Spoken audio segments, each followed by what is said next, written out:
The National League wild card is heating up. Let's talk about it on a special Saturday edition of First Pitch.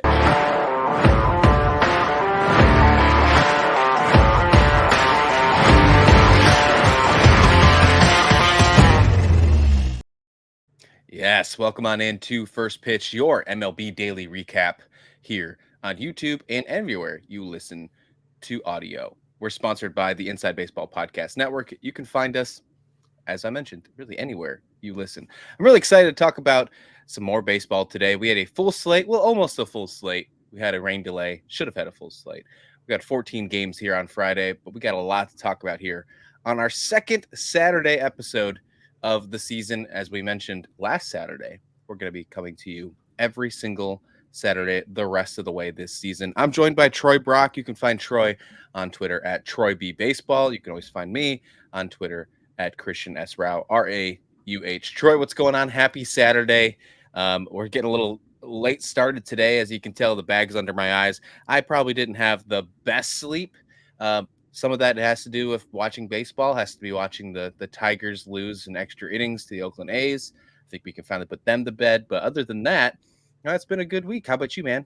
Yeah, man. Been a good week. Been a good baseball week. So I'm ready. It's been a great baseball week, especially for you. You being a Philadelphia Phillies fan, they're just absolutely crushing it. We'll talk about that later on in the show. I'm going to make you wait because there's no way I'm going to start and lead off the Phillies with this. That would just not be fun for me. I like having anticipation for you. So we can't just talk about the Phillies all day.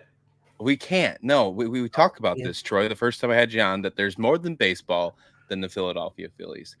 And that's exactly where I want to start, is more than baseball. But we'll stay in your division. We'll talk about some other teams. I know that they're your absolute favorites, not your rivals, not the teams that you dislike the most. And let's talk about this rest of this National League wildcard race. And the two teams that are really sticking into it are the Atlanta Braves and the New York Mets. And it's really the only race left in all of baseball, if you will. In the National League, they are tied for the final spot in the National League wild card, 77-64. The Mets are 9-1 in their last 10 games. They had to win in extras yesterday against the Cincinnati Reds to continue that little streak. Now they're winning 8 in a row. Insane what the Mets have been doing. The Atlanta Braves, they just won their first game. They're starting a new streak after losing the series finale to the Colorado Rockies. They did win the series. And then they won the series opener yesterday against the Toronto Blue Jays. Max Fried threw an absolute gem. For the New York Mets, Mark Vientos hits 2 home runs, one of them being a walk-off to seal the deal in extra innings. Out of these two teams, before we start really digging into them, who are you most impressed with over the last, let's say, month? Over the last month, I've got to say the Mets. Especially what they're doing with this 8-game winning streak, 9 of their last 10. They have really turned it on at the right time, especially Francisco Lindor. I mean, he's entered MVP conversations over the last month. They have been really impressive over the last month, and it's, like I said, they've just turned it on at the right time. I'm glad you brought up Lindor, and you mentioned personally, some MVP talks. We've had that conversation over the last couple of weeks, Lindsay and I. Do you think there's an actual chance that he could be named MVP, or is that just the fact that Shohei Ohtani's in his league, there's just no chance? Or do you think there's a possibility because he actually plays defense? There's a running conversation, a running debate among many baseball fans that he deserves to be more in that conversation because he plays a primary defensive position as well. I think a lot of the older school writers will give him a little more of a nudge because of the defense, but what Shohei's doing, and honestly what Marcell Ozuna's doing, in my opinion, I think Lindor's best shot at it is third place. He's turned it on too late. He had too rough of a start. His OPS is roughly 850 without having it pulled up, and Ozuna and Ohtani's OPSs are near 1 dots. So I'm a hitting guy. Ohtani and Ozuna clearly are the runaways for me. Okay, yeah, that's fair. I'm with you with the Ohtani part. I can see him possibly jumping Ozuna, and it's not that I don't believe in Ozuna. I think he's been the MVP of his team, therefore making him one of the most valuable players in all of baseball. If you took Shohei Ohtani away from the Dodgers, I think they're still good. If you took Lindor away from the Mets, I don't know how well they'd be, but as you mentioned, what he had at the beginning of the season. But if you took Marcell Ozuna away from the Atlanta Braves, there's be no way that the Braves would be in the position they're in right now, especially the way that they started at the beginning of the season. Continue with the rest of the Mets here. Mark Vientos, as I mentioned, 2 home runs in the game against the Cincinnati Reds to take over and to win the game yesterday on a walk-off for his second one. In only 90 games, Troy, let me make sure I'm right, 91 games now. In only 91 games, Vientos has 24 home runs. Are we seeing a star in the making here for this third baseman for the New York Mets? Yeah, if he can keep it up, it seems like the bright lights in New York aren't troubling him any. And with Pete Alonso soon to be probably out of the picture in New York, they've got Mark Vientos stepping up at the right time and showing the pop at the corner. Yeah, you gotta love what you're seeing from him, and he's no small guy either. So I mean, he's used to seeing these lights. I would say because there's no way he can hide. 6'4", 185. This guy's a big dude, and he's not Aaron Judge big, but he is big. 2017 New York Mets second rounder, finally starting to see what we expected of him. He made his debut a couple of years ago, but this is the year that he's finally starting to step up. In those 90 games, 905 OPS. This is going to be a wild ride for the rest of September, because when you think one of the teams are about to lose, they wind up winning, and then you look at the other score and they find a way to win the game as well. The Atlanta Braves, won their game on a gem from Max Fried yesterday, winning against the Toronto Blue Jays 3-1. The offense started to pick it up a little bit, but they still have some work to do, in my opinion. The Braves bullpen has been lights out. I think other than the Cleveland Guardians, I think you can say that they're the best bullpen in baseball. They might even be better than the Guardians right now, like in the last 2 weeks of a stretch. And then these New York Mets, they just don't stop losing. I'm sorry, they don't stop winning. My intrusive thoughts came out there. Who's going to flinch first, Troy? Who's going to flinch first? I think it all comes down to the strength of schedule. The Mets have 7 left against the Phillies alone. Not to bring up the Phillies again, but the Mets have 7 left against the Phillies alone, and that's in itself is tough. They've got the 3rd hardest schedule in baseball. They've got the Phillies, they've got the Brewers, and 3 against the Braves.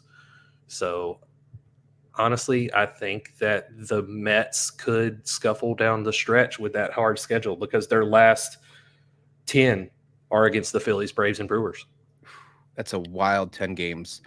Now, the Brewers might be in looking forward to playoff mode, but then again, they might not be, because maybe they'll be looking to try and pick up one of those, those buys in the playoffs.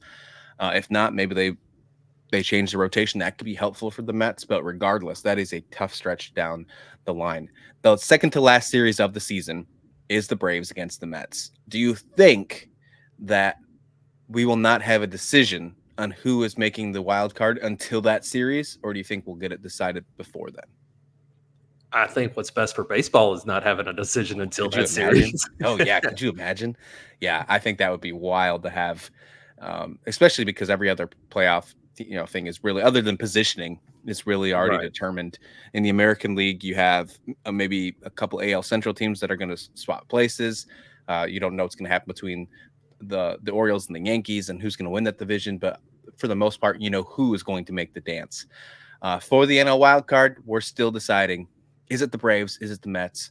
Or could maybe both of them make it in, and we see a team like the Arizona Diamondbacks fall? They're only a game and a half above both those teams, and they have kind of fell on a little bit of a skid lately. They are returning some players. We'll talk about that later on at Quick Pitch, but is there a possibility? Is there a chance? This is a scenario we won't really discuss. Is there a scenario that both the Braves and the Mets can make the postseason?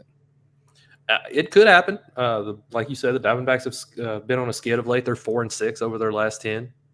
It could definitely happen, and that would definitely make October baseball even more interesting to have 3 National League East teams in the mix. Yeah, it'd be what we expect, right? Something that we'd assume would happen if more towards beginning of the season projections.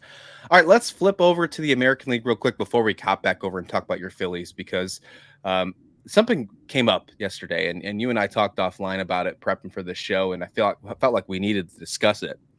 And it's not anything that happened in games yesterday, but it was just, to me, just a bizarre comment.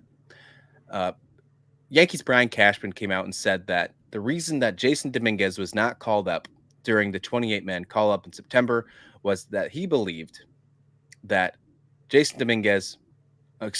that Alex Verdugo, their outfielder currently, puts them in a better position to win. Now, I went on the show a couple days ago and mentioned that is absolutely not true if you look at numbers and if you think that the numbers will translate correctly from AAA to the majors. His defense is better and so on and so forth. But the fact that you also brought it to my attention meant that I wanted to bring up this conversation again. So, Troy, I know that you have no problem with Yankee slanders. So why don't you go ahead and let me know what your thoughts on this conversation was? Because I thought it was absolutely wild. I'm not still salty from 2009. Yeah, Dominguez is better than Alex Verdugo. From what Dominguez has done in the minor leagues to compared to what Alex Verdugo has done in the majors, as you said, if it translates over, Dominguez gives the Yankees a clear, more better opportunity to win. I don't know if the organization is just flat out lying and just telling people, hey, this is what we think about it. And it's not really what they think, just to keep Alex Verdugo's head from spinning. Or if they're just that incompetent of an organization. And it's wild to say about the Yankees, because the Yankees have 27 World Series in their history. To think that they could be that just incompetent about baseball is wild. Dominguez this season in the minor leagues, 315, 375, 511 for an 886 OPS. And if that translates over, that is hands down far and away better than anything Alex Verdugo has done this season for the Yankees. Yeah, even if he loses 100 points on that OPS, translating up to the majors and, adjusting, because, there's going to be some sort of adjustment period, and that is a risk to take in September. Sure. It's not like it's going to be the first time he ever sees the major leagues, though. But even if he loses 100 points, it's still going to be better than Alex Verdugo this season. We know what we have. We know what you have from Alex Verdugo. Right now, he's a 645 hitter OPS. He has a 236 average. You're not really getting much production from him. And you can't tell me that you don't think Jason Dominguez is a better defender than Alex Verdugo. I just don't understand where you're sitting at this point. You haven't won the World Series since 2009. And you're in a spot where everybody is discussing and saying that the New York Yankees are in win now mode. I think that's absolutely true. What you have done, you have possibly the only year of Juan Soto. Possibly. He could be back. He could not be. We'll see what happens in the offseason. There's no way he signs that extension. He's a Boris guy. But this is the possibility of being the only year of Juan Soto. Aaron Judge is continuing to do his thing, although he's kind of slumped a little bit lately. But regardless of those aspects right there, you're still going to put out a guy like Alex Verdugo or a platoon with Verdugo and Grissom. I'll even throw them out there because that platoon's not great. And think that adding a young guy in your 28-man roster is not worth the squeeze. The fact that they didn't even do it or give it a shot right now to see if it's a good idea for the postseason just baffles me. Because it's like, here are 2 extra roster spots to determine something, to help you make a decision for the postseason. And you decide not to take it. I just don't understand it, because if you're in all in, why aren't you making those kinds of, to me, not even a high-risk move to make that happen? So I just don't understand it. I don't know what you're doing, Cashman. I don't know what you're doing, Boone. But in my mind, if they don't win the division, they're in trouble. Yeah. The pitching has not been exactly what you've been expected. Now, Gil just came back from the injured list. He looked pretty good in his last start. I'll give you that. But can it translate? Marcus Stroman, there's a possibility that we could see him in the rotation for the first time. Or I'm sorry, the bullpen for the first time in his career. How will that work? Will he even enjoy that?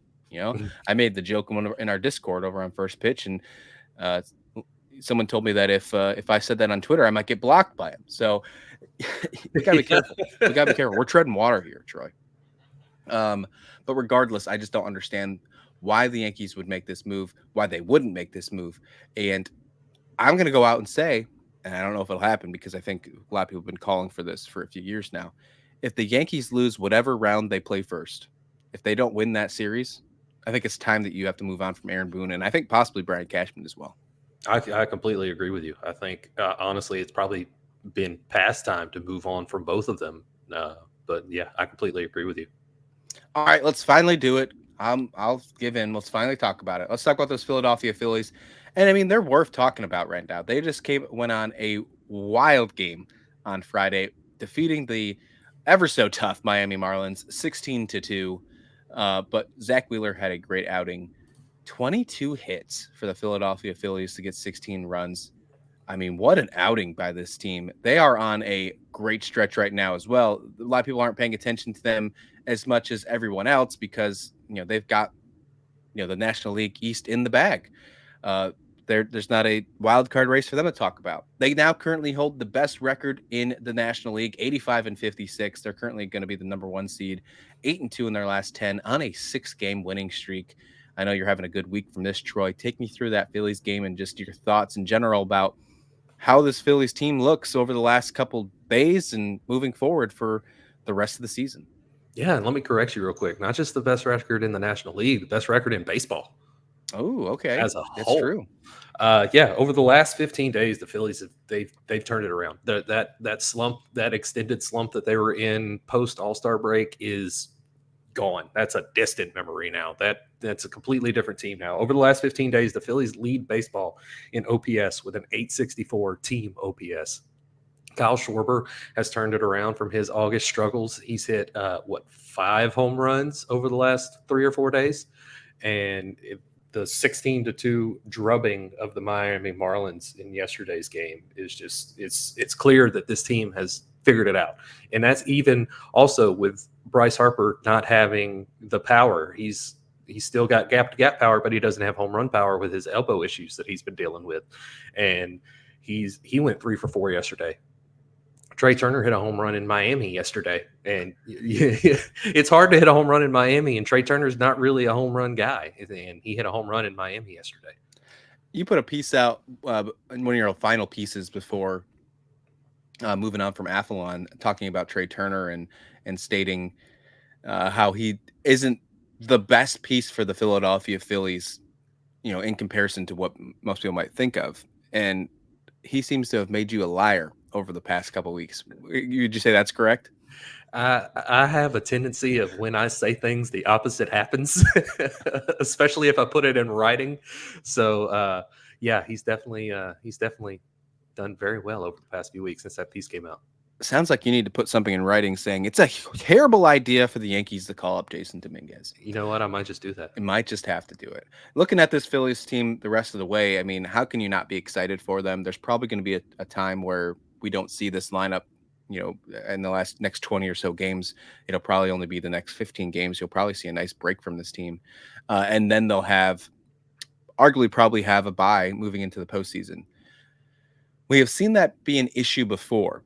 Last year, for example, the Atlanta Braves had that couple days off, and then they go and take on those Phillies, and they looked pretty rough. Are you nervous in any way, shape, or form about the Phillies taking a bye week before that postseason play starts? I am a little nervous after what happened after the All-Star break. But on the other hand, I think the Phillies need it with how banged up they are and how many guys they have playing through injuries. Alec Bohm just hit the IL yesterday with his injury. After he got hit by the pitch the other day, they kept him on the bench and they didn't put him on the IL for like 5 days, but now he's on the injured list and he'll be out for a week or two. And Bryce Harper should be on the injured list. So I think it could go either way, honestly. I know that's a bad audio answer, but it could go either way. The time off will help the guys heal up, but after the All-Star break, the time off could also help them lose their groove. So there's a lot of really good starting pitching on this Phillies squad. A lot of them made the All-Star game. I think they broke a record for most All-Stars for the Phillies this season. But when you get to the postseason, usually don't talk about the top 3 in the rotation because you usually only go to 3. Zach Wheeler, obviously, probably going to be the runner-up for Cy Young. There's a chance he could still chase Chris Sale. In my mind, I think Chris Sale's got in the bag. I know you're still throwing up hope for Wheeler, and I think you should. I don't think it's completely over yet. Aaron Nola, obviously there. But who's number 3, Troy? Is it Ranger Suarez or is it Christopher Sanchez? I think it's got to be Ranger Suarez. Ranger Suarez has that postseason pedigree already with what he's done in the postseason the last 2 years. I think that if the Phillies do need a 4, Christopher Sanchez is a fantastic option to be a 4 because he would be a 2 or a 3 on most other teams in the playoffs. But I think it's got to be Ranger Suarez with his postseason track record. I think I agree with you on that one. And he's starting to come back from the injured list. He looked really good in his last start. I think he went 5 scoreless. Yep. So yeah, I think I'm right there. But what a good problem to have. Right. Absolutely. All right, let's get in the quick pitch. We got a couple things to talk about before we get you on your way on this Saturday. And what we're going to start with is the Colorado Rockies. That's exactly where you knew I was going. The Colorado Rockies defeat the Milwaukee Brewers 3-2 on Friday night. But the way they did it was really insane. Brenton Doyle made one of the most impressive throws I have seen in probably this, I would say at least this season, to win the game. Check it out. This is a high fly ball to center. Doyle and back. Here's a throw to third. Run on the gun. Out at third. Ball game over. You do not run on Brenton Doyle. You do not run on Brenton Doyle. I mean, and I think that's a really safe thing to say after seeing that throw. That was an absolute bullet. It was a dart. It was exactly right on target, what you needed to see for the Rockies to win 3-2. This Rockies team obviously is not in playoff contention in any way, shape, or form, 53-89, but they defeat the NL Central leaders in this game. Anything can happen in baseball. Regardless of the record, there are some interesting young players on this Rockies team moving forward. What are your thoughts, real quick, about this Rocky squad? Can they finally turn it around? Like, do you think they have enough pieces right now, or do you think they're still just way behind everybody else in the NL West? I think they've got a long way to go in the NL West between the Dodgers, Padres, Diamondbacks, and I think the Giants are even pretty close, especially after that Matt Chapman extension. But what Brenton Doyle did in that game last night was fantastic. It was insane. And honestly, it's what he's been doing all season. He leads baseball in average miles per hour on his throw at 97.7 miles per hour. And that's on 480 throws, 97.7 miles per hour. He also is 14th in all of baseball, every position in ounce above average with 12. And Brenton Doyle, even if the rest of the Rockies still have a long way to go in the NL West, I think Brenton Doyle is right up there with the rest of the NL West, if not above, especially on defense. Yeah, last year he got the call up and made some moves, and people started to know him because of his defense. His defense is obviously still immaculate this season, but his bat is starting to wake up as well this year, and he's starting to turn into a really good player. I'm interested to see and excited to see what the Rockies can build around this younger core. Ezekiel Tovar, Doyle, Nolan Jones, just to name a few. That's an interesting young core that you could build around. But we know that the Rockies do things their own way, and I mean that, and I think I mean that in a respectful way. I think I do, because it's just an interesting way that they do it. You think that they would, I mean, we're talking a couple of years ago, they thought they were a playoff team. You remember that? That the owner went on air to say that they're a playoff team. They didn't even come remotely close. Right. I don't know if they're just completely blind to where they need to be, or they're just trying to fill the seats the best they can. I don't know what's happening, but regardless, they have a really young core, and it's really fun to watch. And I hope that they can build around it and make this team competitive again, because when they were competitive, this is about, almost 10 years ago now, but I think the last time they were competitive, they had a young DJ LeMahieu, they had Nolan Arenado, Trevor Story. That was a very fun team to watch. And Charlie Blackmon, when he was, in his younger years, the beard was still there, obviously. But that was one of those teams where when fantasy baseball was just starting, like DraftKings baseball, and you picked those players as your stack, that was a really fun time to watch baseball in Colorado. And I hope for the fans there, because there's some pretty loyal fans. You look at those seats and they're filled compared to some of these other teams that are in losing right now. For the sake of those fans, I hope they come back. Yeah, for sure. All right, speaking of people coming back, we had 2 returns yesterday, both in the same game. Kyle Tucker finally returns. Holy cow, didn't know that Kyle Tucker still existed. And Ketel Marte returns as well for the Arizona Diamondbacks. Both of them return. Both of them go 0 for. Ketel Marte 0 for 3. He did have a walk, and Kyle Tucker goes 0 for 2. He also did have a walk. So they might reach base, but they didn't get any hits. Regardless, let's play a quick little this or that. Who is most important moving down the stretch? Is it Ketel Marte for the Diamondbacks, or is it Kyle Tucker for the Houston Astros? I think if you look at the standings right now, it's got to be Ketel Marte for the Diamondbacks. They're the Astros pretty much have the West locked up, and even if they don't get the West, they're going to have a wild card spot. The Diamondbacks, they're kind of slipping lately, and I think they need Ketel Marte to get in that lineup and help them get back on track and hold tight to that wild card spot that they do have right now. Kyle Tucker had an amazing beginning of the season. I didn't even know he played this many games. I brought it up yesterday, but he played 60 games before his injury, and he had 19 home runs and 40 RBIs in just those 60 games. That's an incredible stretch. If he can even give you half of that for the rest of the month of September, I think that could be a huge asset for the Astros and possibly move them into contention to maybe be one of those bye week teams. But I agree with you. I think Marte is the most important piece because they are slipping right now in those National League wildcard standings. And if he's been arguably one of the best leadoff hitters in baseball all season, so having him back will be absolutely huge. Our last piece here before we head out, one more person returning here, Troy, and that's Trevor Story coming back for the Boston Red Sox. He's going to return.